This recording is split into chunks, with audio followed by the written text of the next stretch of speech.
शिरमाथि नेपाल आमालाई काँधमाथि ज्ञानेन्द्र राजालाई काँधमाथि ज्ञानेन्द्र राजालाई जहाँ गए पनि जुन पीठमा गए पनि जुन मन्दिरमा गए पनि एउटै कुरा मैले मागेको छु, देशमा शान्ति होस्, एकता कायम रहोस्। संसारको नजरमा टल्किहाल्यो ज्योति, थरी थरी कला कोर्दै पहाड मधेस पोकी,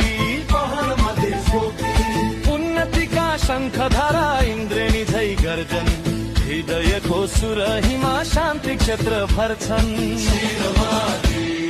नेपाल आमालाई काँधमाथि ज्ञानेन्द्र राजालाई, काँधमाथि ज्ञानेन्द्र राजालाई। नेपाल आमालाई केन्द्रमा राखेर हाम्रा विचार बन्नुपर्छ, हाम्रा कदम चल्नुपर्छ।